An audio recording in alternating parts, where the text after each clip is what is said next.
Assalamualaikum warahmatullahi wabarakatuh.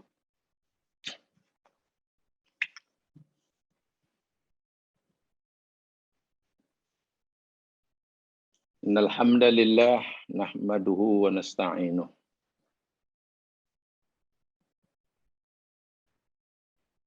Wa natubu ilaihi wa nastaghfiruh.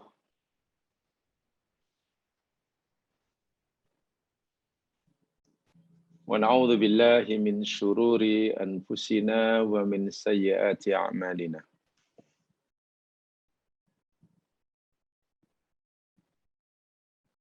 May yahdihillahu fala mudhillalah wa may yudlil fala hadiyalah. Asyhadu an la ilaha illallah wahdahu la syarikalah.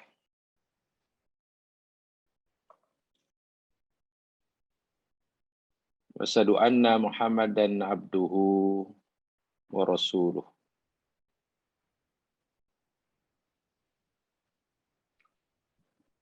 Allahumma salli ala Muhammad wa ala ali Muhammad kama sallaita ala Ibrahim wa ala ali Ibrahim innaka Hamidum Majid. Wa barik ala Muhammad wa ala ali Muhammad kama barakta ala Ibrahim wa ala ali Ibrahim innaka Hamidum Majid.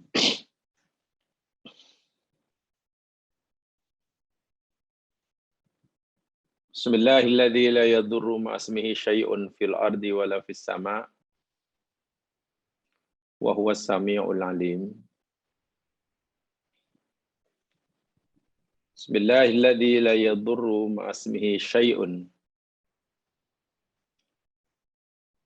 fil ardi wala fis sama' wa huwas sami'ul alim.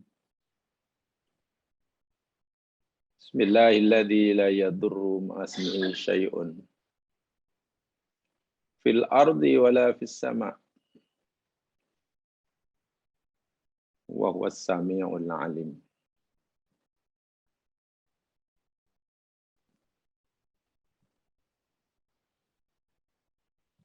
Allahumma ij'al khaira a'malina khawatimaha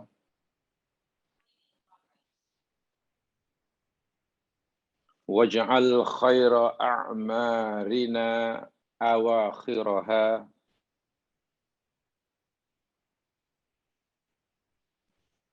waj'al khaira ayyamina yawma nalqaka fihi.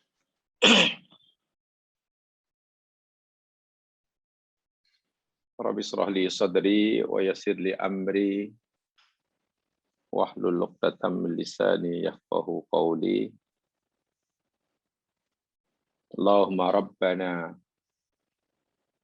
faqihna fid din wa 'allimna at-ta'wil. Amin. Amin ya rabbal alamin.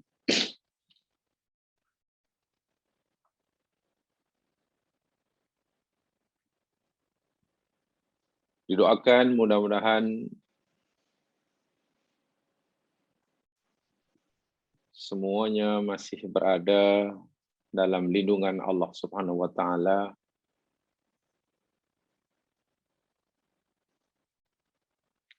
Diberikan kekuatan untuk istiqamah dalam menjalani perintahnya dan meninggalkan larangannya. Diberikan kemampuan untuk senantiasa bersabar atas segala ujiannya dan diberikan kekuatan senantiasa berlapang dada, redha terhadap segala qada dan qadarnya.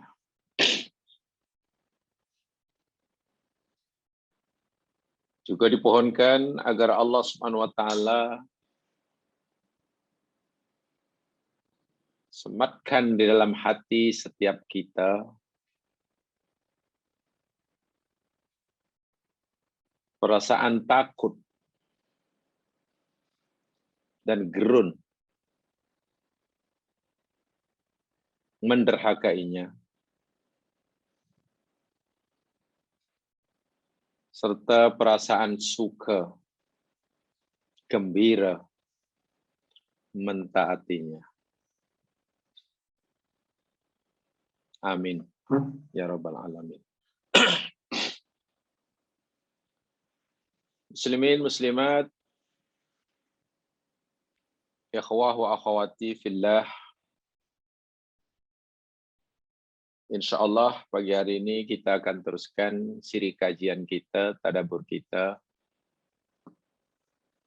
Surah Yunus.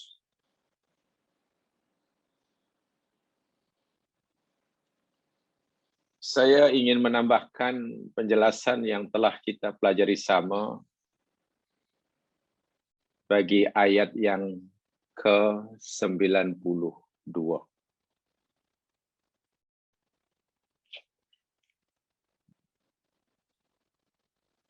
Surah Yunus ayat yang ke-92.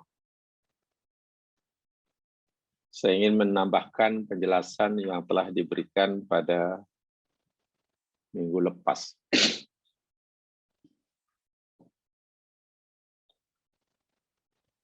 Sebagaimana sedia maklum bahwa ayat yang ke-92 ini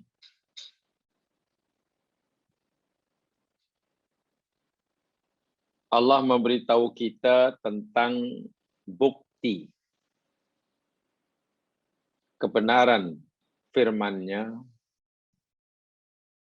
bukti kekuasaannya, bukti sifat-sifat kesempurnaannya, bukti bahwa setiap apa yang Dia janjikan adalah benar adanya. Dan bukti-bukti ini telah diketahui oleh kaum dahulu selepas kematian Fir'aun, khasnya oleh Bani Israel, umat yang menjadi musuh Fir'aun yang Allah selamatkan itu. Bukti itu ialah diselamatkannya jasad atau badan Fir'aun daripada reput di lautan. Walaupun kematiannya tenggelam di laut. Tapi Allah selamatkan jasadnya, dicampakkan ke darat, sehingga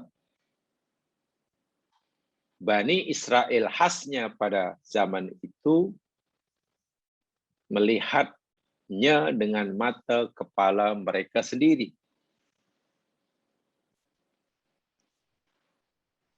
Mereka yakin Fir'aun yang selama ini menindasnya telah mati. Fir'aun yang selama ini memperhambakannya telah dibinasakan. Matinya lemas dan jasadnya mereka saksikan. Bukan mereka yang menemukannya, tapi Allah yang memperlihatkannya. Jadi kalimat liman khalfaka, bagi siapa yang selepas engkau, makna pertama, yakni Bani Israel yang hidup pada zaman itu. Sejurus kematian Fir'aun. Malangnya, bukti Allah yang sangat nyata dan terang ini, terlalu banyaklah ayat-ayat Allah bagi Israel pada waktu itu.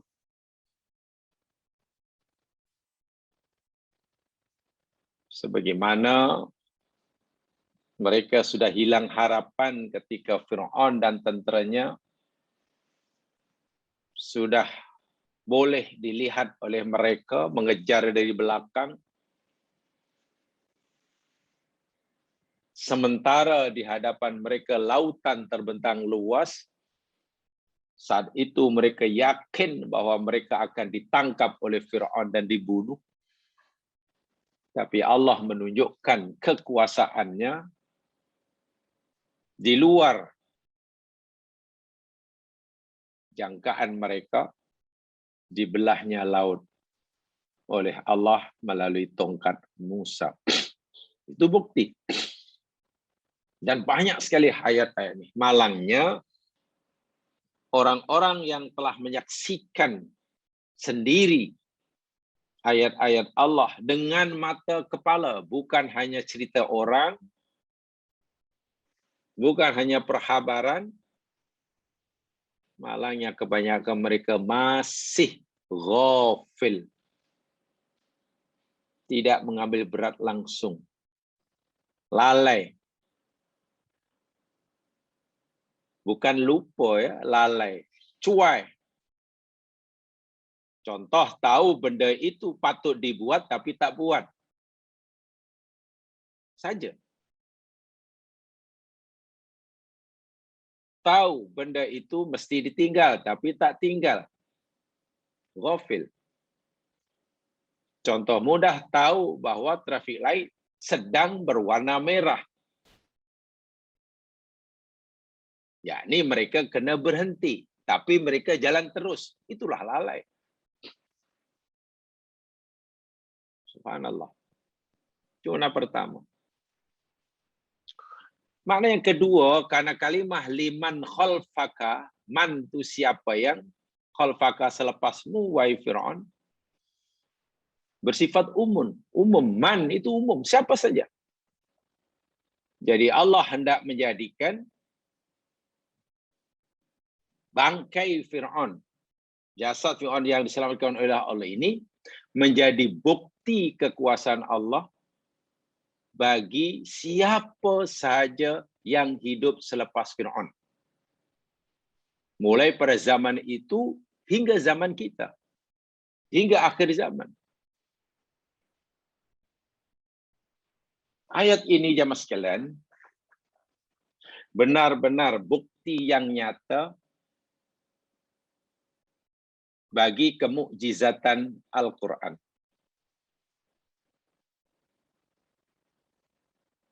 Bukti bahwa Quran benar-benar firman Allah, bukan karangan Nabi Muhammad SAW. Pertama, bagaimana mungkin Nabi mengetahui kisah sebenar yang dialami oleh Fir'aun?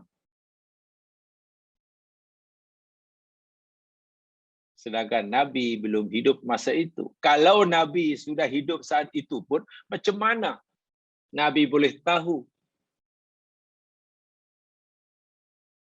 apa yang dirasakan oleh Fir'aun, apa yang berlaku dialami oleh Fir'aun sebelum matinya, ketika Allah memberitahu kepadanya, ketika Jibril membungkam mulutnya dengan lumpur laut.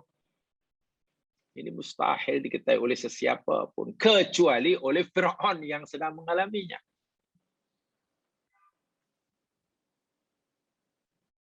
Dan Allah Subhanahu wa Ta'ala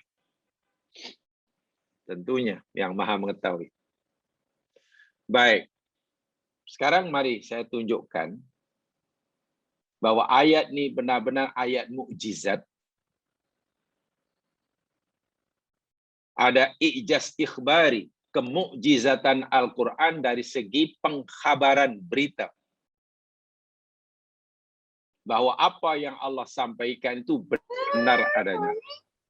How are you? Aida duduk dengan lantuk nak kita duduk.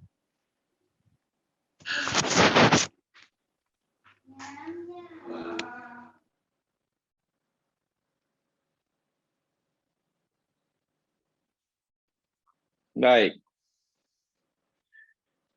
Yakni tentang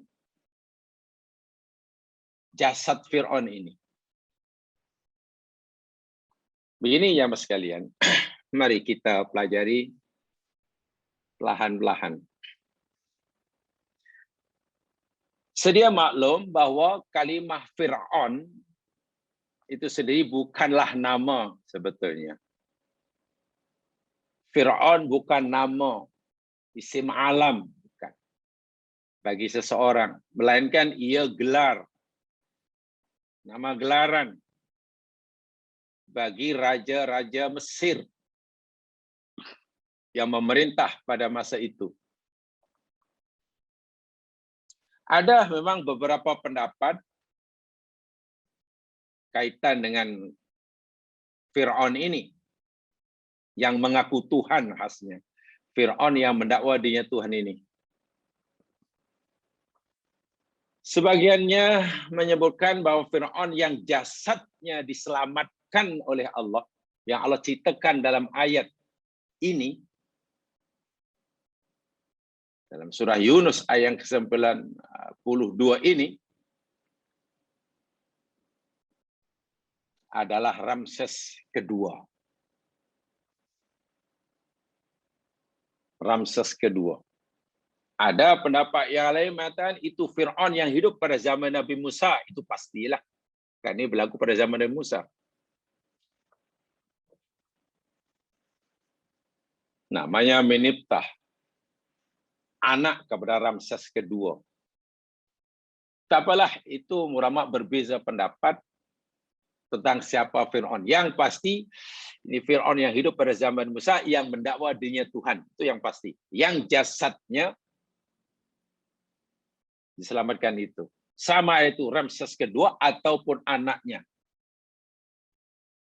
Yang dipercaya hidup antara tahun 1232 sebelum Masehi, BC, hingga 1224 BC. Jadi, apa tuh? Bukan 3 abad ya. 1232 hingga 1224 sebelum Nabi Isa. Tak apalah, terlepas daripada semua itu, karena ulama hanya berbeza pendapat tentang siapa orangnya itu. Ayahnya atau anaknya, tak jadi masalah itu. Yang penting, Allah beritahu pada kita bahwa Fir'aun yang dimaksudkan ini adalah diselamatkan oleh Allah jasadnya. Itu yang menarik. Allah memberitahu kepada kita dari Nabi Muhammad SAW, jasad Fir'aun yang satu ini diselamatkan. Sempurna, tidak reput, utuh. Itulah. Yang menarik. Kenapa saya kata menarik? Karena begini ya mas sekalian. Fir'aun itu mati. Jadi peristiwa ini berlaku. Mati lemas di Laut Merah itu. Yani pada abad tadi, lebih kurang 12 sebelum Masehi. Abad 12 sebelum Masehi. Ya, 1224, 12 atau 13 kan. Dah lebih 24 tahun. 1224 sebelum Masehi. Jadi dah lebih 20, mana abad 13 kalau kita. 12. Sebelum Masehi. Sebelum Nabi Isa. Kan? Sebelum Nabi Isa. Jadi kalau daripada masa sekarang, Masya Allah, campur aja lah 2021. Kan dah 3.200 lebih tahun yang lalu. Kemudian ayat ini, surah Yunus 92 ini, yang memberitahu kepada kita bahwa jasad Firaun itu masih utuh, tidak reput. Sama ada reput dimakan oleh binatang atau ikan-ikan di laut, atau hancur dimakan di bumi. Allah beritahu ia tidak reput. Bila Allah memberitahu yang jahat itu reput? Abad yang ke-7 Masehi. Kan Quran diturunkan oleh Allah pada abad yang ke-7. Coba jangan perhatikan nih waktu-waktu ini. Nanti kita akan nampak keajaiban dia. Abad yang ke-7. Jadi ringkas kata, jarak masa antara peristiwa ini, Fir'aun ditenggelamkan dan jasadnya tidak reput ini, dengan pemberitahuan Allah bahwa jasad tidak reput itu lebih kurang 19 abad. Subhanallah. 19 abad. Peristiwa itu berlaku, lalu Allah beritahu jasad Fir'aun masih utuh. Ini diberitahu oleh Allah. Pada zaman Nabi Muhammad, yakni ayat ini diturunkan. Fal yauma nunajjika bibadanika litakuna liman khalfaka ayah ila akhir ayat. Masalahnya, pada masa Quran memberitahu bahwa jasad Fir'aun ini masih ada, tidak reput, masih utuh karena Allah selamatkan, masa itu jasad Fir'aun belum ditemukan. Tak ada siapa yang tahu di mana tempatnya. Apalagi peristiwa ini sudah berlalu 19 abad. Pastilah waktu itu mungkin orang Yahudi, orang kafir, orang tak percaya Islam, lagilah makin kuat serangannya pada Muhammad, menuduh Muhammad SAW ini peramal. Mungkin mereka akan kata, Muhammad, kamu kata jasad Fir'aun masih ada. Kalau betul lah kata kamu masih ada, sekarang di mana? Sewaktu itu belum ditemukan. Kami tidak percaya. Nampaknya awak ni makin mengada-ngada. Mungkin. Betul lah awak ni kata orang Quraisy adalah ahli nujum, ahli sihir. Mereka. Peristiwa itu sudah berlalu 19 abad. Kamu kata jasadnya masih utuh. Di mana? Kalau ada di mana? Mungkin. Tapi ingat ya, ini bukan Nabi yang beritahu, tapi Allah Rabbul Alamin yang memberitahu. Tidak mungkin salah. Hingga Nabi Muhammad wafat, jasad Fir'aun belum diketemukan. Quran di Lauh Mahfuz sudah turun semuanya, jasad Fir'aun belum diketahui oleh siapapun. Tapi Quran sudah beritahu kepada dunia, hari ini jasad Fir'aun masih ada. Coba, tak bingung macam mana kalau kita memahaminya. Nak kata percaya, mana buktinya? Mana ada orang sudah mati 19 abad jasadnya masih ada. Sedangkan beberapa tahun pun sudah reput. Nak percaya nampaknya susah. Tak nak percaya, ini Quran yang cerita. Coba. Ini Quran yang cerita. Takkan tak percaya. Tapi nak percaya, mana buktinya? Dan ingat ya, ayat ini bukan hanya ayat yang perlu difahami dengan pendekatan imani semata-mata. Tapi ayat ini Allah serahkan kepada manusia untuk membuktikan kebenarannya.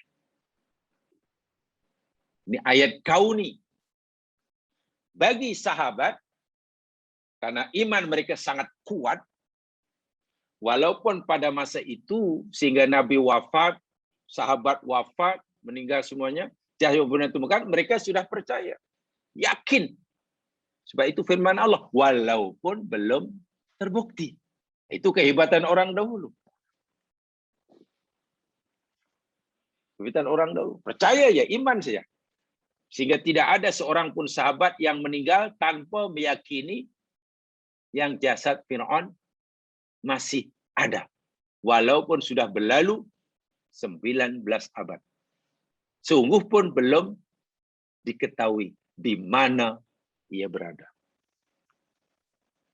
Paham ya? Sehingga situ. Kemudian baru, jamaah sekalian, baru sahaja pada tahun 1896. Baru kan? 1896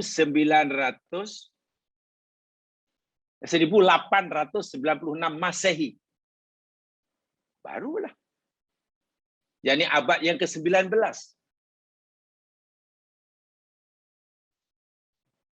Seorang pakar arkeologi, kaji purba, seorang arkeolog, bahasa saya seorang arkeologis, berkebangsaan Perancis. Saya tak tahu macam mana nak menyebut nama dia. Ya pasti salah lah kalau saya menyebut namanya ini orang Perancis. Kalau tengok namanya, kalau saya baca ya ini Victor Clement George Philippe Loret.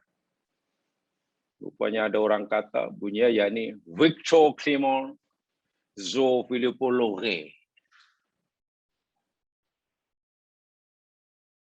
Victor Clement George Philippe Loret.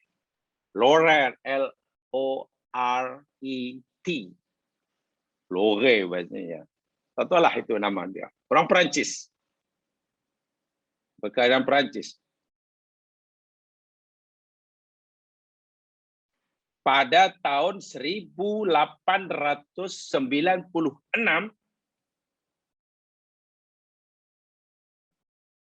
berhasil menemukan mumia Fir'aun ini di Valley of the King, Wadul Muluk. Setelah mendapat izin daripada kerajaan Mesir, dia melakukan pencarian kajian. Ya. Mesir ditumpukan pencariannya di tempat yang namanya Wadil Muluk atau Valley of the Kings. Dan ditemukanlah satu mumia, mami, yang masih utuh, tidak reput. Jasad itu belum diketahui dengan pasti. Ini mami siapa ini? Ini mumia siapa ini? Tapi mereka sudah menemukannya dan kagum. Bagaimana mungkin mayit yang sudah ditanam ribuan tahun tapi masih utuh ini. Yang lain sudah reput. Kenapa yang ini masih utuh? Tidak reput. Belum diketahui karena belum dibuat kajian. Ini orang pertama yang menemukan bangkai tersebut. Tapi saya katakan belum dipastikan mami siapa. Namanya Loret. Victor Clement George Philippe Loret. Tahun 1896. Kemudian, yang keempat. Tepatnya pada tanggal 8 atau 8 hari bulan 7 Julai 1907. Dah masuk abad 20 itu. 1907. Awal abad 20. seorang pakar juga, arkeologis berkebangsaan Amerika Syarikat, namanya Elliot Smith,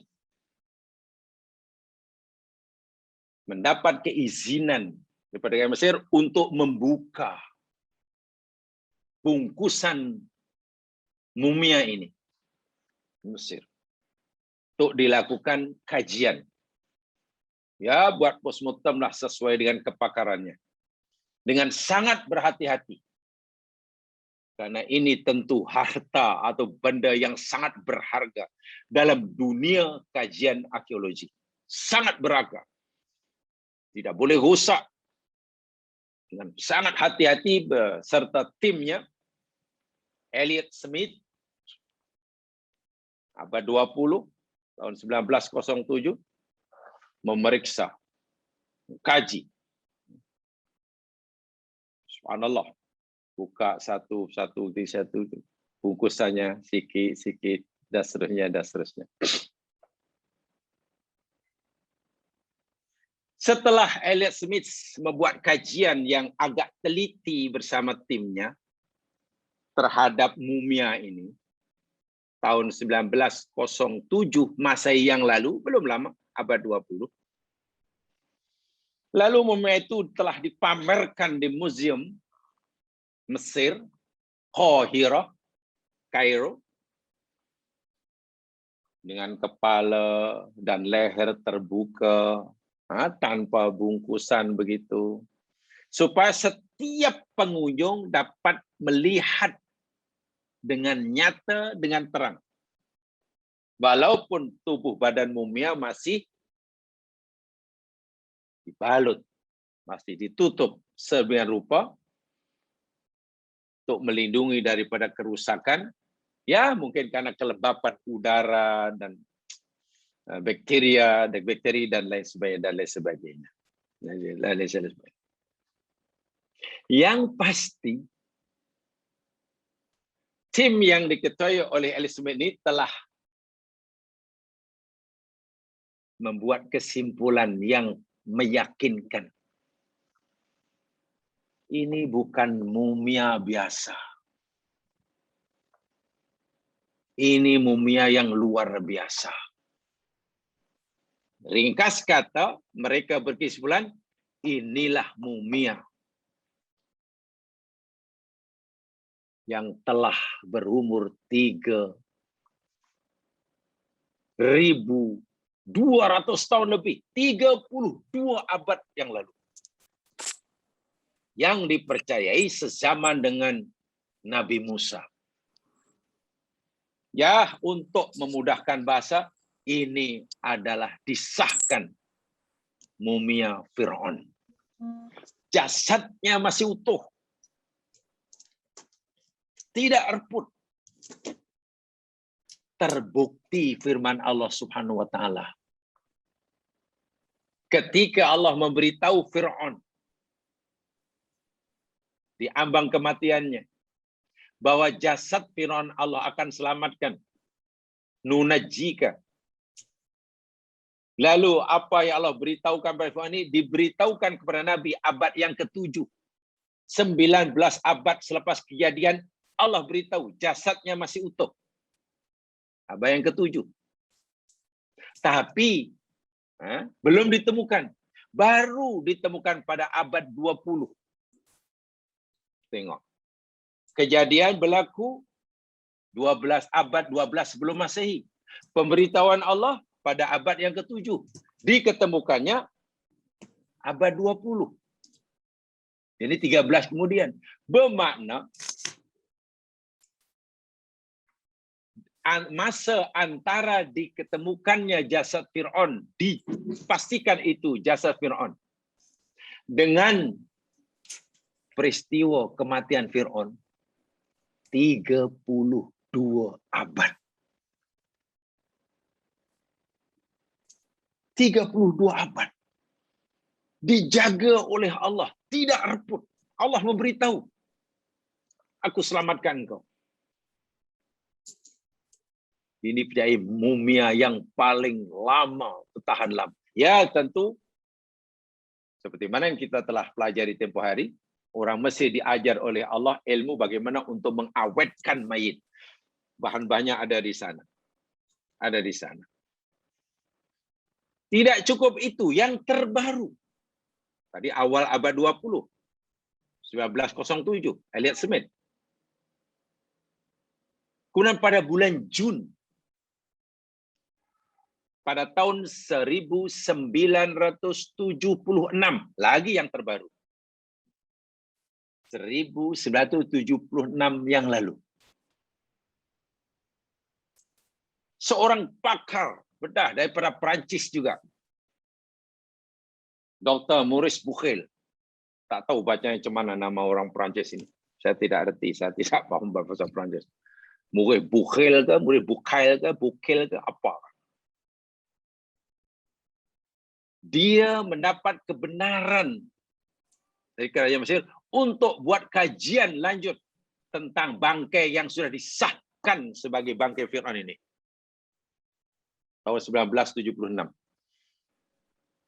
Dan Maurice Bucaille, Masya Allah, menemukan fakta yang mengagumkan sekali. Beliau dengan meyakini 100%. Ini bangkai Fir'aun, matinya yakni mati tenggelam di laut karena banyaknya zat garam dalam dirinya dan dikaji juga jaringan sarafnya. Yang menariknya kata Bucaille, Fir'aun manusia yang sebenarnya paling stres di dunia. Dia mendakwa dirinya Tuhan, tapi tidak manusia yang paling stres di dunia.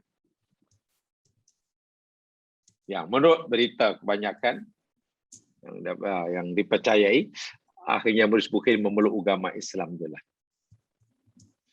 Yang menariknya, nah itu boleh dilihat tuh, ya.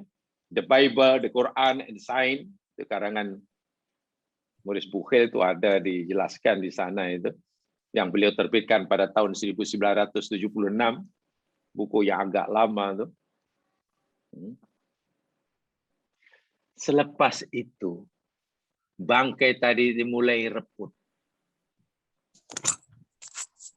Sehingga kerajaan Mesir mengambil langkah yang agak tegas untuk terus memastikan bangkai ini tidak reput. Ya, paling tidak dalam jangka masa agak panjang, ditutup, dibuatkan satu penutup. Ya, mungkin hanya daripada apa jamaah mungkin pernah melihatnya di Mesir, dan tidak lagi dibuka, sebab kalau dibuka akan reput.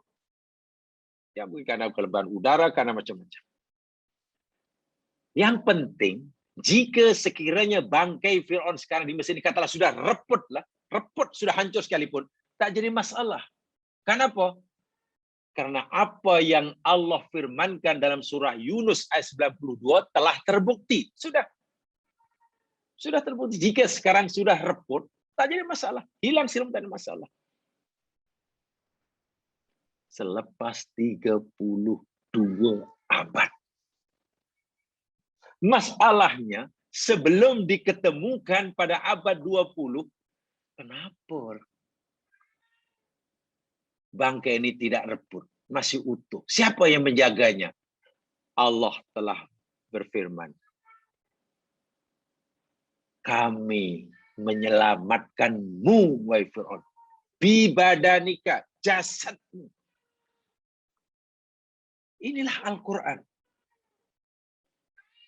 Sehingga orang yang sebelum menemukan kebenaran fakta ini sudah beriman kepada Allah, akan kebenaran firman Allah. Sekarang terbukti kebenarannya, saya yakin imannya bertambah kuat. Sahabat tidak menyaksikan, Rasulullah tidak menyaksikan, tabi'in tidak menyaksikan. Jasad Fir'aun itu masih utuh. Karena waktu itu belum diketemukan. Tapi mereka yakin iman 100%.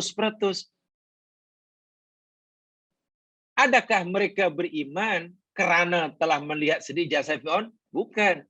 Mereka beriman karena yang memberitahu Allah Subhanahu wa taala. Itu kehebatan orang dahulu. Umat akhir zaman ini, kalau hanya diberitahu tanpa bukti, mereka payah nak beriman.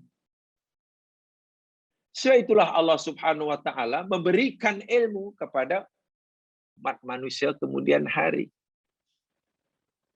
Jadi beruntung orang Islam sudah beriman, walaupun bukti belum ada, sekarang bukti sudah ditemukan, maka imannya sepatutnya makin kuat. Sebab iman yang berdasarkan ilmu itu akan menjadi sangat kuat. Sangat kuat. Iman berdasarkan ilmu. Itu kuat. Lebih kuat daripada iman yang tidak berdasarkan ilmu. Lainlah kalau iman para sahabat. Dan Allah mahukan ilmu-ilmu yang Allah berikan pada kita bagi mengetahui ke ayat-ayat Allah ini hendaklah menjadi penyebab kita beriman. Sepatutnya orang-orang yang Allah berikan ilmu tentang ayat-ayat Allah, sepatutnya mereka beriman dengan ayat itu. Malangnya Allah kata, kebanyakan mereka lalai. Coba, adakah Lore beriman? Tidak. Adakah Elliot Smith orang pertama yang menemukan, yang memastikan beriman? Juga tidak. Maurice Bucaille saja yang akhirnya beriman. Ini bagi saya luar biasa. Ayat Quran yang itu tidak dapat dibantah oleh siapapun. Dan yang lebih menariknya, yang lebih menarik lagi, orang-orang kafir jemaah sekalian tidak percaya bahwa Al-Quran itu firman Allah, gitu ya. Orang kafir tidak percaya bahwa Quran itu firman Allah. Tak apalah. Mereka nafi. Mereka nafikan. Tak percaya Al-Quran, tak percaya itu omong kosong, itu mantra, itu sihir, itu apa? Asatirul awalin, kan begitu kan. Tak apalah. Itu ucapan mereka. Bahkan itu mungkin apa yang mereka yakini dalam hati. Tapi coba perhatikan satu contoh ini. Siapa dari sekian juta, sekian bilion umat manusia di muka bumi, dalam kes Fir'aun inilah, kes bangkai Fir'aun ini, yang beria-ia membuktikan kebenaran Al-Quran. Quran mengatakan bangkai Fir'aun masih utuh. Sekarang, siapa dari persekian bilion manusia di muka bumi yang beria-ia membuktikan kebenaran kata Quran? Bukan orang Islam. Lore bukan orang Islam. Elliot Smith bukan orang Islam. Justru orang kafir. Ini peliknya. Ini pelik. Dia bukan sarjana Muslim. Dia bukan cendekiawan Muslim. Dia bukan pakar arkeologi Muslim. Dia kafir. Bukankah itu menunjukkan bahwa kebenaran Al-Quran ini bersifat mutlak, hingga tak ada siapapun hakiknya yang mampu mendustakannya. Bolehlah orang kafir, Quran itu, mereka kata Quran itu bohong. Mereka boleh tuduh Quran bohong melalui mulutnya. Tapi tanpa mereka sedari, usaha mereka dengan mengorbankan masa, tenaga, wang ringgit istilahnya.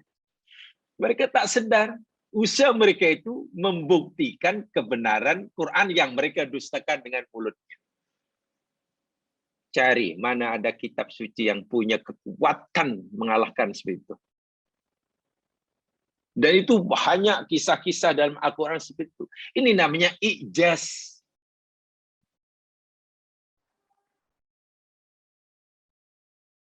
Ijaz itu kemampuan yang dimiliki, yang ada untuk mengelemahkan atau mengalahkan siapa yang menentangnya.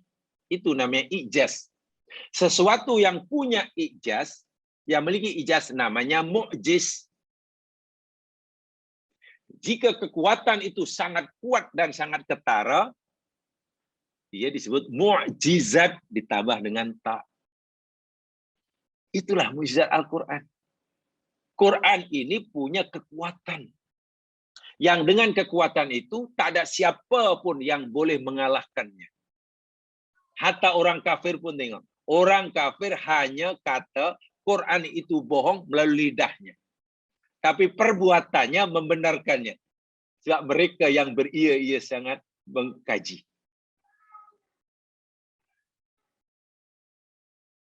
Abu Lahab. Itu ketua kafir itu Abu Lahab. Mendustakan Al-Quran. Mendustakan Nabi Muhammad anak saudaranya. Yang sangat disayanginya sebelum jadi Nabi. Termasuk musuh Nabi nomor wahid Abu Lahab lah. Bohong, Muhammad itu bohong, bla bla. Kemana saja bila Muhammad berdakwah pada seseorang, lalu Nabi pergi, Abu Lahab cepat-cepat menemui seorang itu dan memberitahu pada orang tadi. Dia itu cakap bohong. Jangan percaya dia. Dia cakap bohong. Dia sibuk meyakinkan orang bahawa ucapan Muhammad itu bohong. Itu kerja Abu Lahab. Tiba-tiba turun ayat Tabbat yada Abi Lahab wa tab. Yang isinya memberitahu bahwa Abu Lahab sepanjang hayatnya tidak akan memeluk agama Islam. Bayangkan. Sepanjang hayat tidak akan mengucapkan kalimah syahadah walaupun sekali, walaupun pura-pura. Adakah Abu Lahab membenarkan isi kandungan Tabbat yada Abi Lahab atau mendustakannya? Abu Lahab kata Al-Quran itu bohong, tapi dia membenarkan isinya. Bukan membenarkan dengan ucapannya, tapi membenarkan dengan tindakannya. Sepanjang hayatnya, ia memilih untuk terus kafir. Dan tidak memilih untuk beriman walaupun sesaat. Bukankah itu yang Allah beritahukan kepada bulan dalam surah Al-Lahab? Tengok. Inilah kebenaran mutlak. Tak ada siapa yang boleh menafikan. Ibarat ucapan, apa ya? Ya, kalau kita ibarat 2+2 lah ibaratnya. 2+2 ada 4. Itu kan kebenaran mutlak menurut kita. Siapapun yang orangnya pasti mengakui lah. Yang berkata 2+2 itu 4, katalah seorang komunis etis sekalipun. Kita orang Islam pun percaya. Karena yang diucapkan itu betul. Yang kata 2+2 itu 4, yang kata siapa Imam Satu Masjid Haram, orang komunis pun percaya. Karena yang diucapkan itu kebenaran mutlak. Dan Quran memiliki kebenaran mutlak lebih daripada itu. Sangat kuat. Sehingga tak ada siapa pun yang boleh mengalahkannya. Siapa yang coba mengalahkan pasti akan dikalahkan Al-Quran. Tapi cara Quran mengalahkan, wah cukup hebat ya. Dengan fakta, dengan bukti ilmiah. Dan itu hebatnya Al-Quran. Quran sentiasa menang dengan cara yang benar. Sehingga yang kalah pun, ya akhirnya betul-betul mengaku kalah karena dah tak mampu nak melakukan apa saja. Jadi sangat panjang rupa-rupanya peristiwa ini, Fir'aun. Dan barulah jamaah sekalian, bermula semenjak tahun 1985,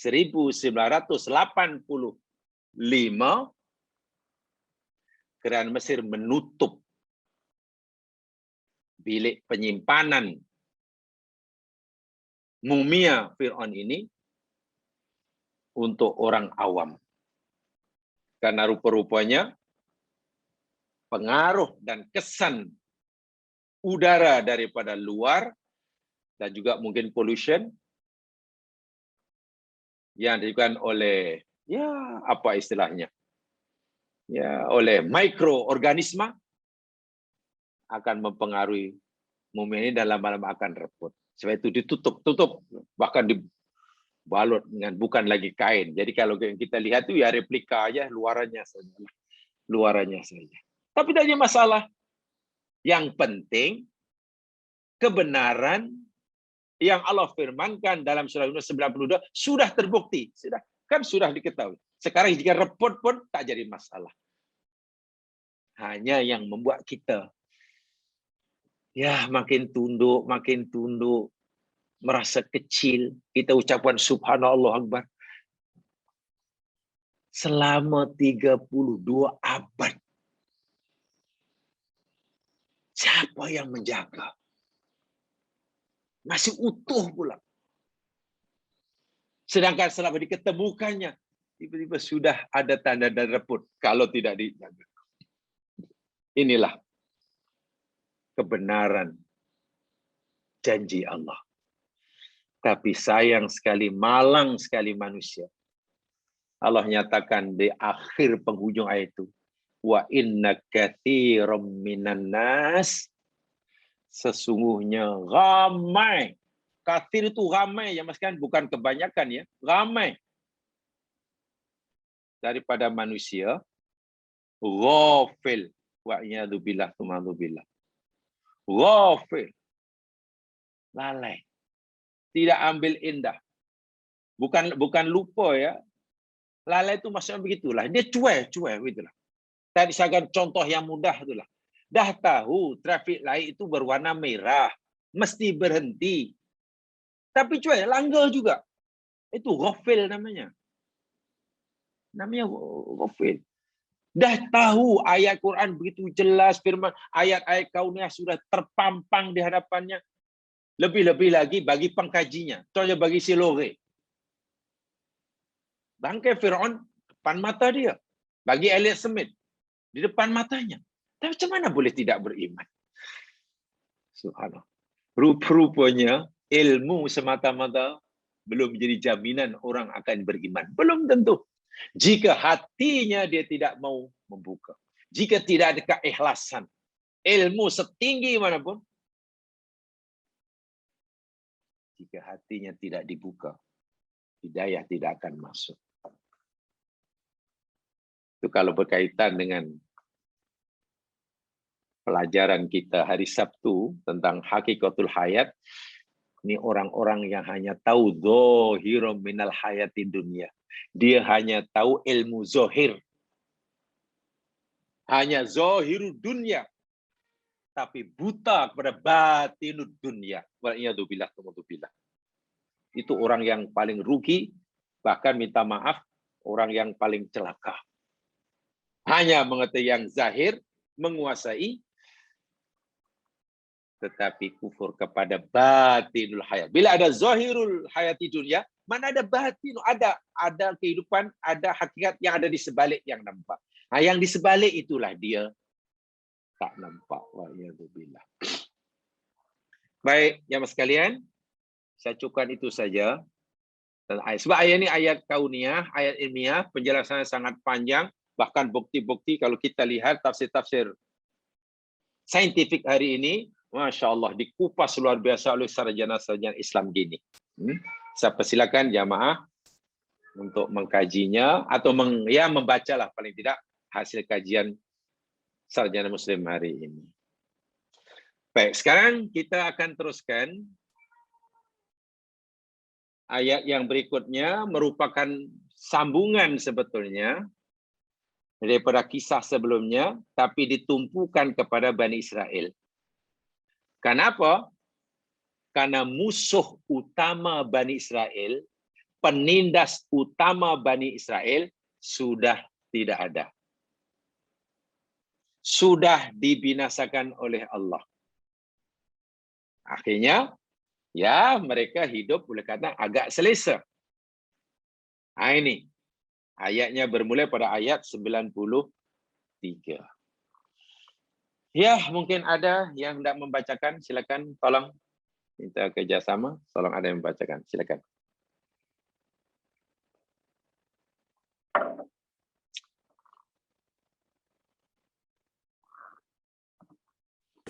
Ayat 93. Sila.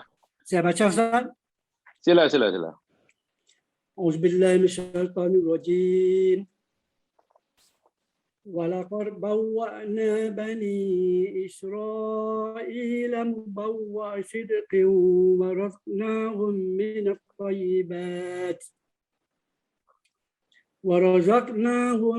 من الطيبات فما اختلفوا حتى جاءهم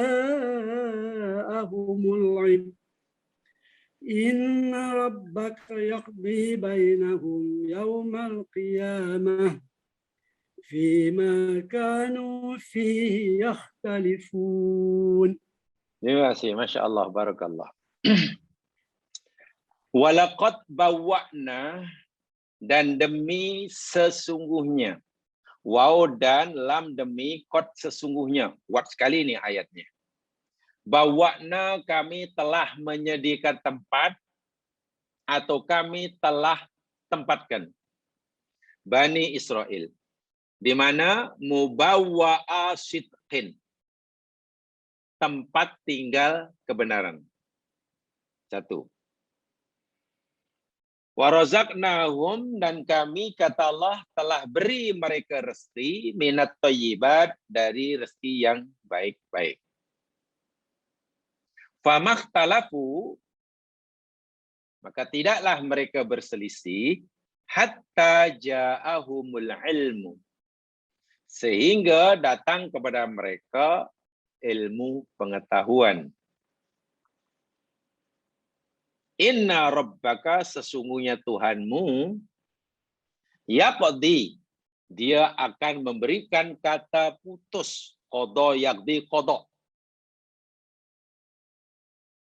Yang memutuskan namanya qadi, Tuan qadi. Dan qadi yang sebenar yakni Allah Subhanahu wa taala. Allah akan putus bainahum, antara mereka, yaumal qiyamah, pada hari kiamat. Di dunia mereka bolehlah kata kami benar, kamu salah, kami benar. Sila di dunia. Masing-masing mendakwa yang benar. Mereka kata benar, mereka kata kita salah, kita mendakwa benar. Ya sudah, itu yang benar. Belum ada kata putus. Nanti di akhirat Allah akan jadi qadinya. Dan Allah akan putuskan siapa yang benar, siapa yang salah, siapa ahli neraka karena kesalahannya, siapa ahli surga karena kebenaran yang diikutinya. Fima kanu fi yakhtalifun. Apa-apa yang mereka perselisihkan. Jamaah yang dirahmati Allah sekalian, sekarang kita masuk, saya katakan ini kisah kembali pada Bani Israel. Selepas musuh utamanya, penindas utamanya telah tiada. Lalu Allah ceritakan beberapa nikmat, anugerah yang Allah berikan kepada Bani Israel. Walaqad bawa'na Bani Israel mubawwa'. Yang pertama. Baik, walaqad bawa'na, waw itu, ini dari segi bahasa dahulu sebagai menambah pengetahuan. Waw dalam ayat ini, waw namanya waw istinaf. Ya. Waw istinaf. Bukan waw ataf, bukan. Waw istinaf ini, jadi kalau dalam bahasa Melayu, waw untuk memulakan ayat. Memulakan ayat. Jadi, ayat sebelumnya cerita tentang kisah yang sudah tamat. Cerita sebelumnya itu sudah habis, sudah tamat.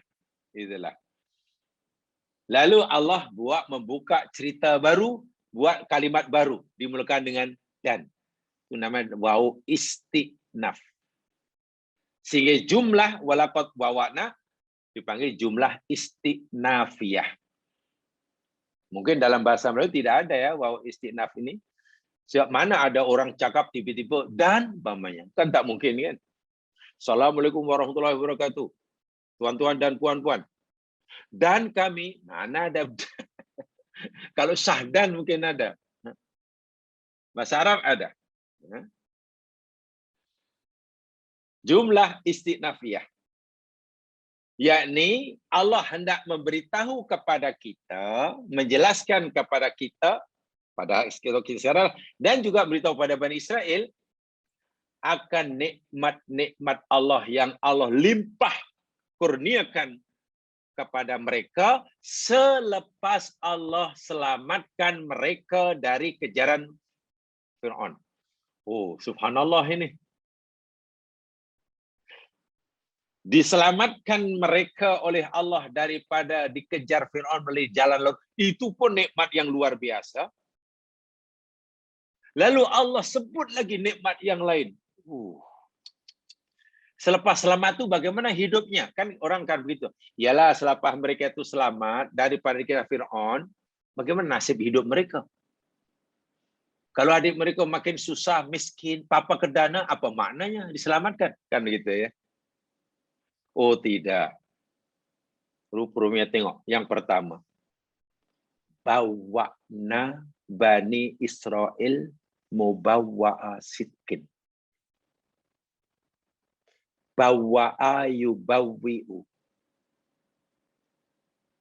Itu maknanya iqamatul muba'ah. Menyediakan tempat menetap. Ya, seperti rumah boleh jadi. Seperti kawasan tertentu boleh jadi.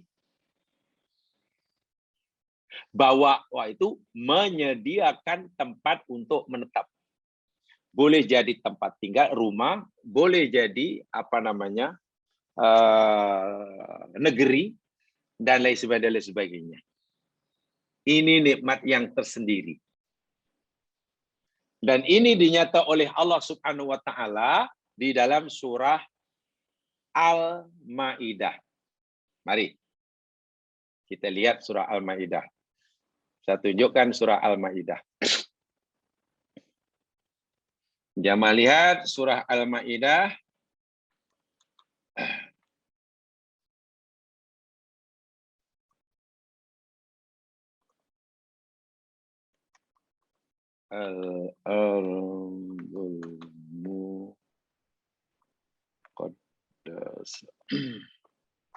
Lihat surah Al-Maidah ayat yang ke-21.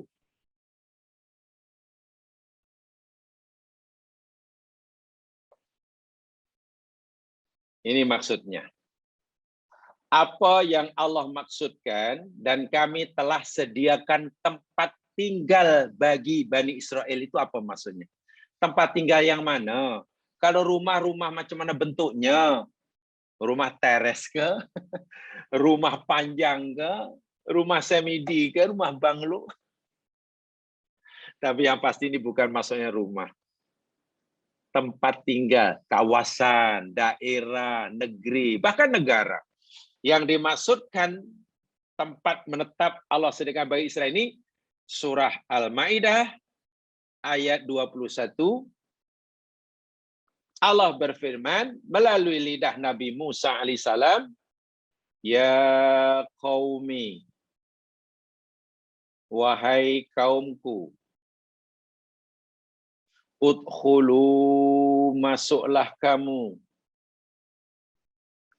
al-ardhal muqaddasah, bumi yang disucikan,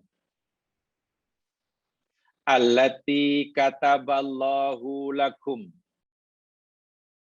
yakni bumi yang dia Allah telah tetapkan, kataba telah tetapkan buat kamu.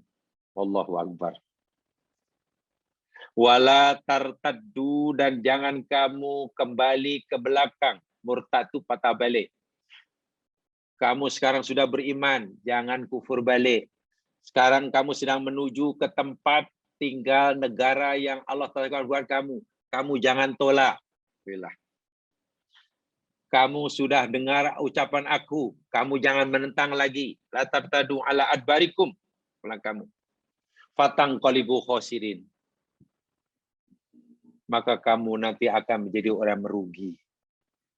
Sekarang kamu sudah menjadi relatif lebih baik dari sebelumnya. Jangan kamu jadi jahat, rugi kamu.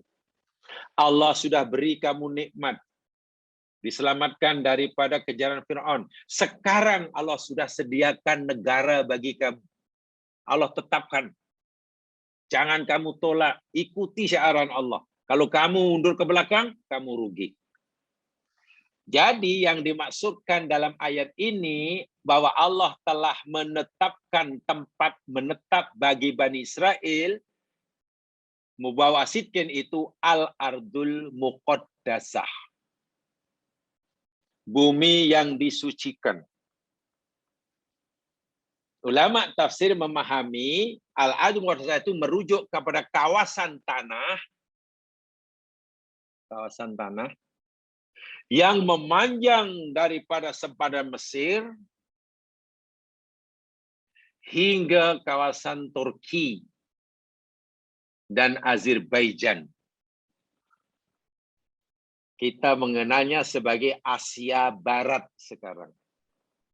Yang sekarang masuklah Syria, Jordan, Lebanon, Israel sekarang, Palestina, itulah luas dahulu sebelum berdiri negara-negara bangsa.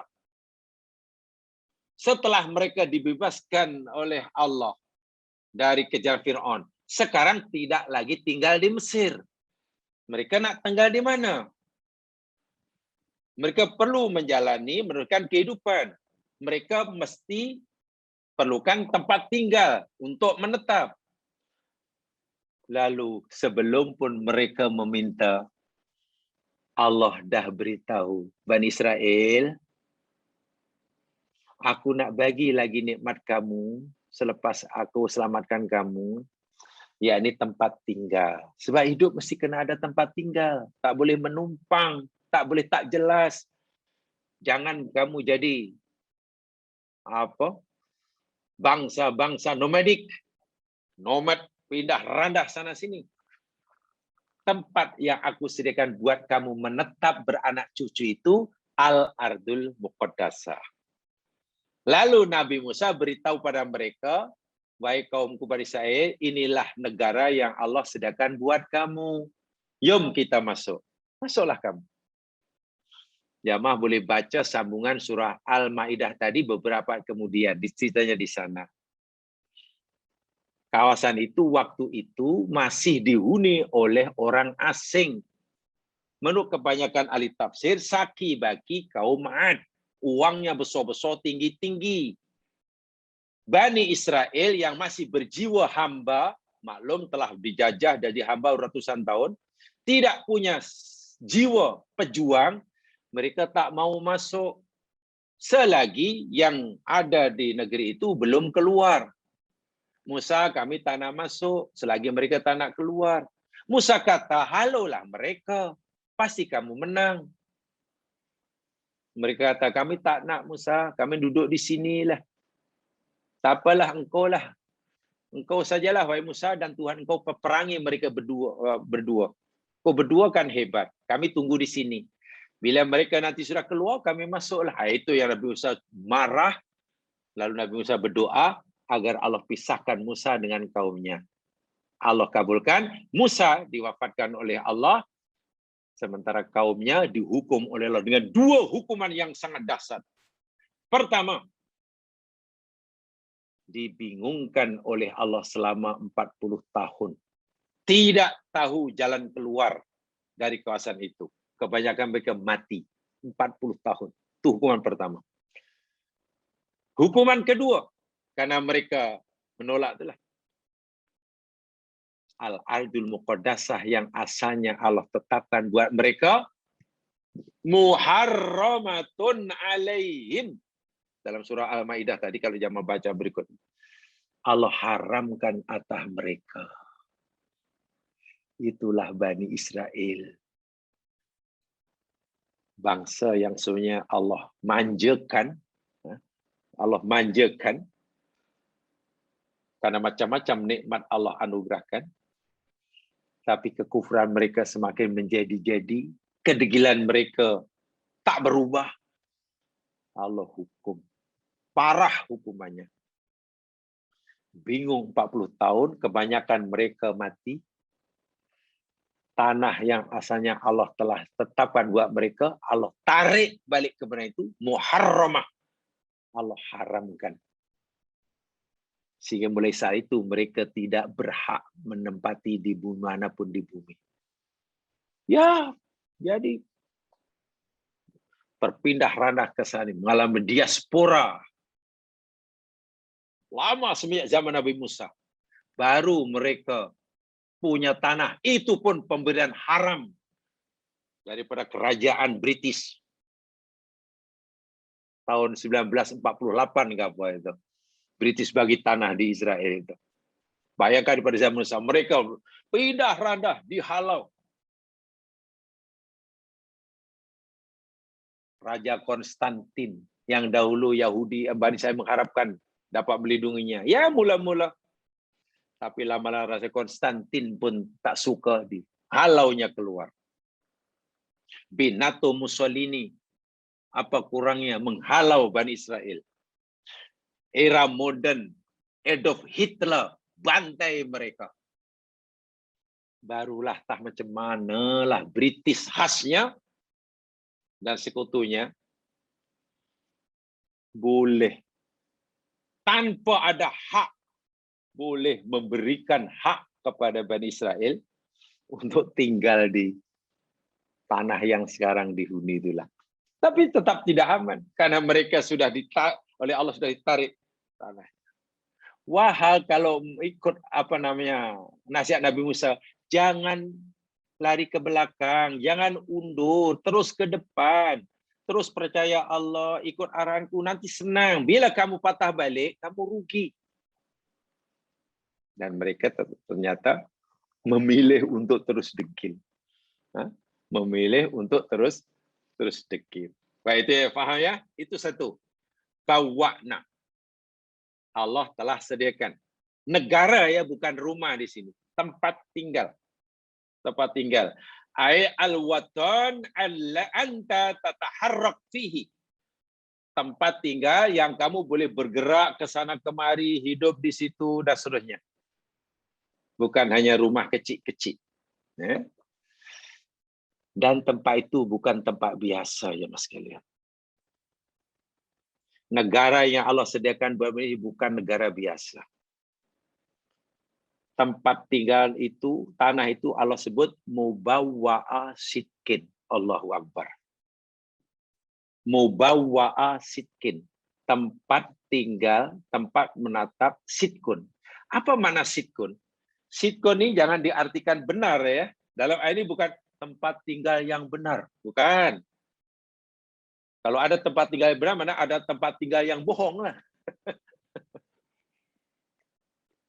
Dia bukan sidqun, maknanya bukan benar di sini. Kalimat sidqun dalam ayat ini, sidqin, sodaqah. Dalam ayat inilah. Maksudnya yakni jama'ul khair wal bir. Tempat yang di sana menghimpunkan segala kebaikan.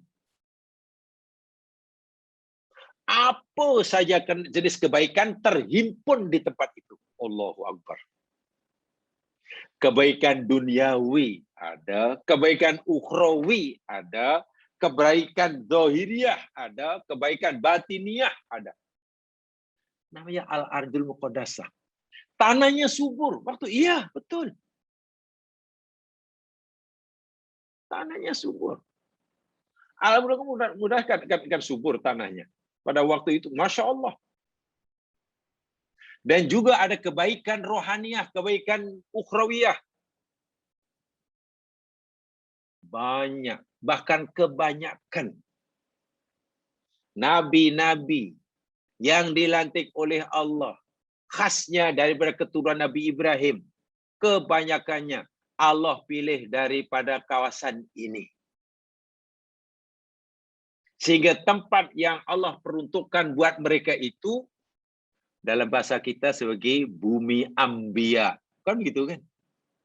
Coba cari mana negara yang di tempat itu nikmat duniawi mewah, nikmat ukhrawi mewah,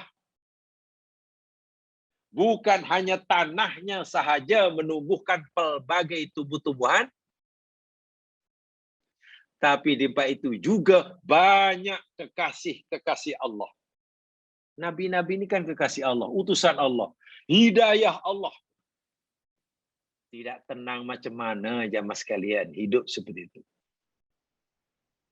Kalau katalah orang hidup di tempat yang hanya subur makmur, tapi tidak ada nur Allah, susah kita. Susah. Saya tidak tahulah. Kalau ada orang Islam katalah boleh duduk dengan selesa, tenang, bahagia, karena tempatnya sangat mewah, meriah, macam-macam ada. Tapi nur ilahi tak ada, kenapa? Oh, dia duduk di tengah-tengah bandar Macau. Yang kanan kiri kasino umpamanya. Jadi ada orang Islam duduk tenang, setenang-tenangnya karena mewah.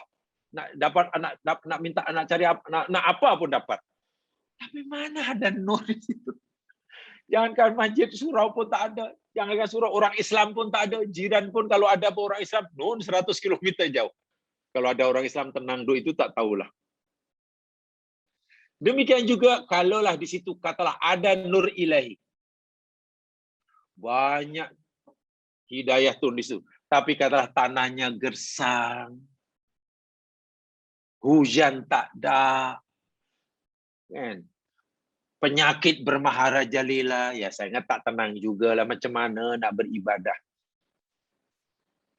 Tapi Allah beritahu, Bani Israel, ini nikmatku kepada kamu yang kesekian kalinya.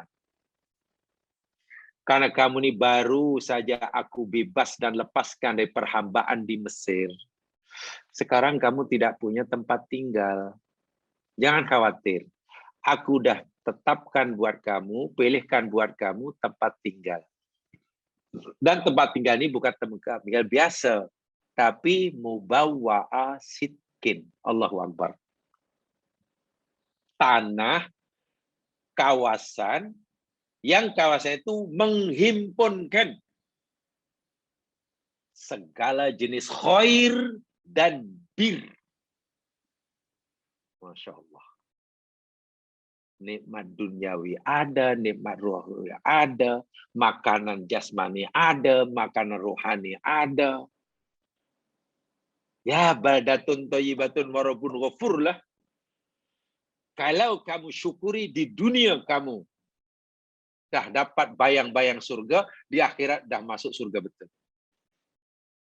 Ini nikmat yang Allah tak pernah berikan pada orang lain. Sitkon di situ maksudnya begitu ya, bukan benar ya. Bukan benar. Nah, sebab itulah jamaah sekalian, kita sebagai orang Islam diajar oleh Allah. Nabi Muhammad diajar oleh doa agar Allah beri kita tempat tinggal.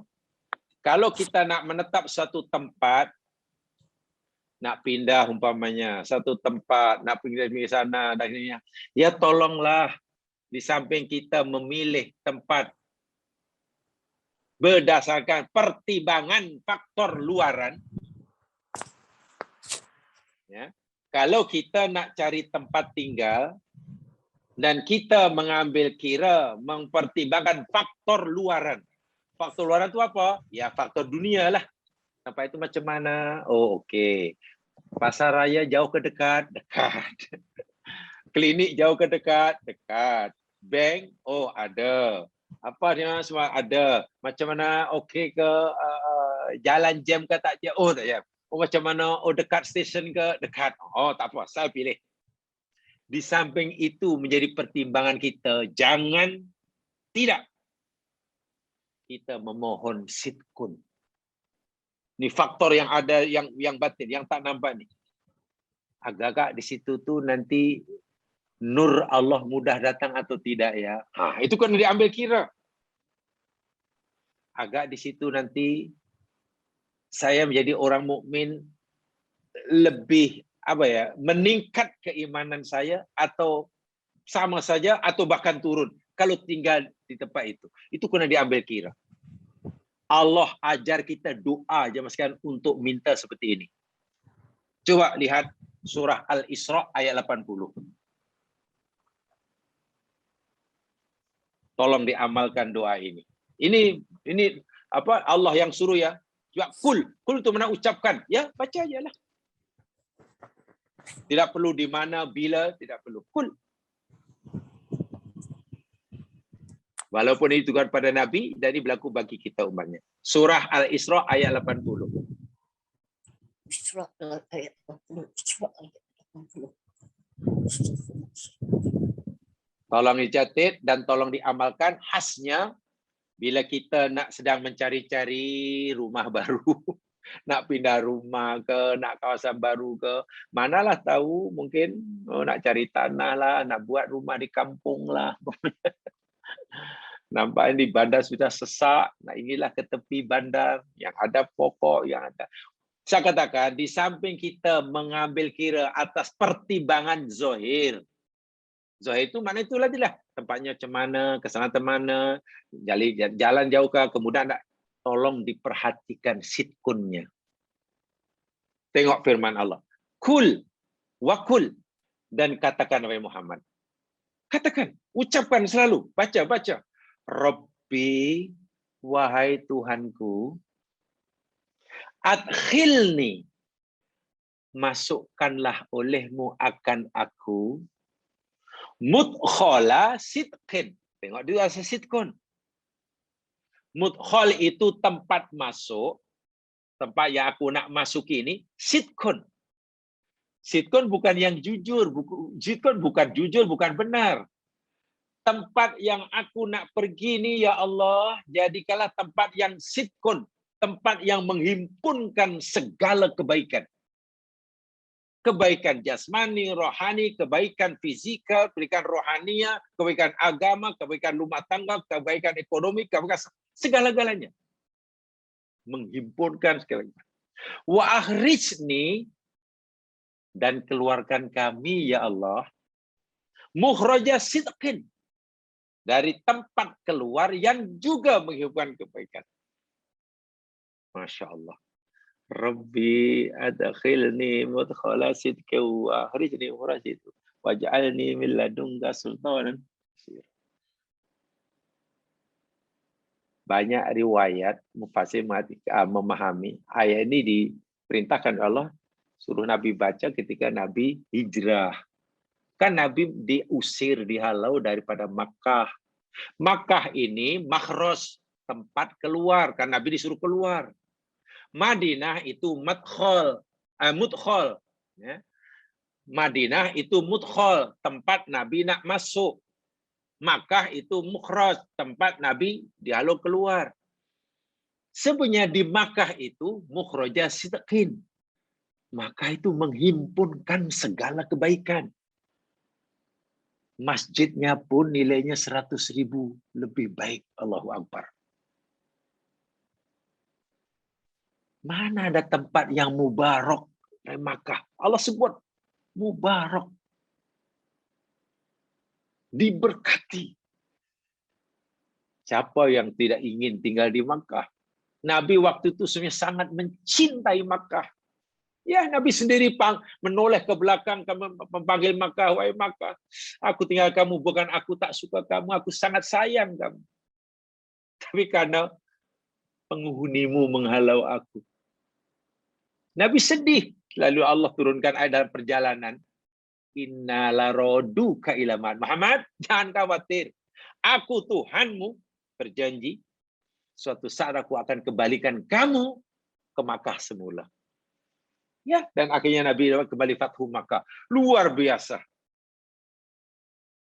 Tapi walaupun Nabi meninggal Makkah yang mukhrajasid, Nabi memohon pada Allah. Allah perintahkan Nabi mohon agar Madinah yang menjadi mudkhal juga mudkhala sidqin. Betul. Madinah akhirnya juga menjadi bandar, tempat tinggal, tempat menetap yang menghimpun segala kebaikan. Ekonomi berkembang pesat di Madinah. Allahu Akbar. Keamanan ketika Nabi memerintah Madinah luar biasa. Perpaduan masyarakatnya luar biasa. Hidayah terang benderang. Mintalah itu kalau nak cari tempat tinggal. Pertimbangannya mukhraj sidqin, mudkhal sidqin.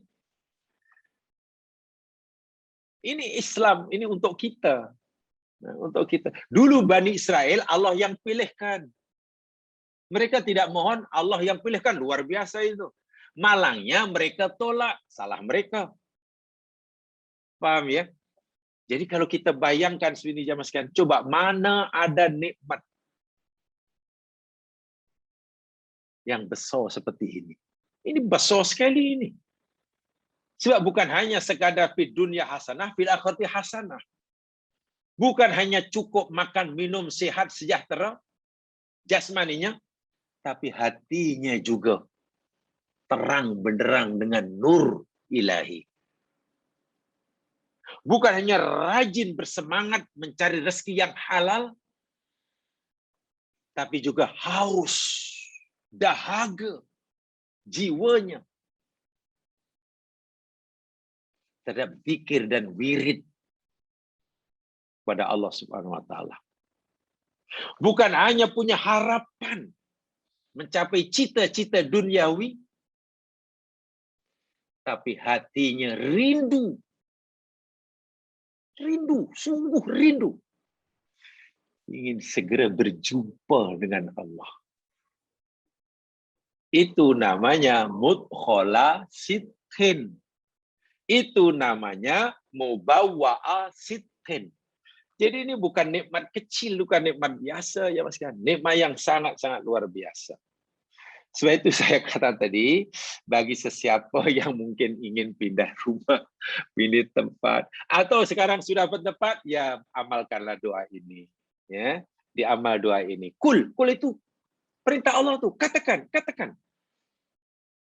Jamaah jangan terlalu apa ya, terlalu detail sangat. Ini doa ini bila kita baca tak perlu baca aja. Pergi situ, ya Allah, mungkin saya nak tinggal di situ, mungkin dalam 1 bulan ni ada tugas nih. Sudah baca, silakan. Karena memang tidak ada bimbingan khas dibaca mesti di sini, waktunya begini, sekian kali. Tidak ada. Agama tidak mengatur seperti itu. Kamu mesti baca sekian kali, waktunya hanya boleh di sini. Sebab kadang-kadang orang begitu memahaminya. Bahwa ayatnya, Masya Allah, sangat luas. Wus'ah, kalau dalam bahasa Islam. Luas, kul, katakan. Saya nak pergi tempat itulah, dan mungkin jangan sebulan tu. Tapi saya khawatirlah, ini tugas penting.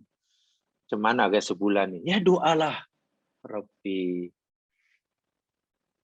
adkhilni mudkhala sidqin. Dan yakin, ya Allah, selama aku tinggal di tempat itu, ya Allah, walaupun nampaknya ada rezeki zahir, tidak sesuai dengan agamamu ini. Tapi ya Allah, paling tidak tempat di mana aku tinggal di tempat itu, walaupun hanya sebulan, jadikanlah mudkhala sidqin, menghimpunkan segala kebaikan. Mana nak melaksanakan syariatmu pun mudah. Jangan ada halang. Sebab ada orang cerita nak solat pun susah di situ. Ya Allah, mudahkanlah. Konon tempat itu, ya Allah, nak cari makan halal pun susah. Tapi ya Allah, karena aku pasti pergi tempat itu karena tugasan, jadikanlah motivasi. Begitulah doanya. Dan bila Allah kabulkan, orang lain mungkin susah mendapatkan makanan halal di tempat itu, bagi kita senang. Orang lain mungkin susah nak menjalankan syariat Islam. Sholat susah, puasa susah, menjaga pergaulan susah, menutup aurat susah.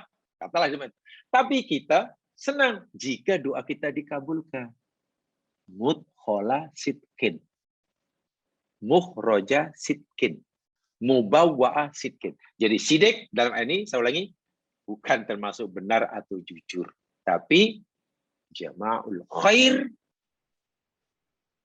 wal bir, terhimpunnya segala kebaikan, kebajikan, dan apa sajalah. Dan apa saja.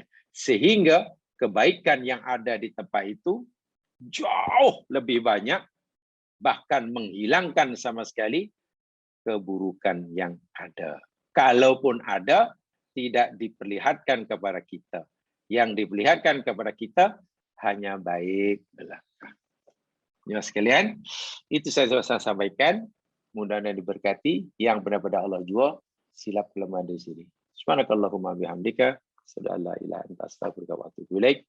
A'udzu billahi wal 'asr. Innal insana fi khusr illa alladziina aamanu wa shalihat tawassaw bil haqq wa tawassaw bis sabr. Assalamualaikum warahmatullahi wabarakatuh.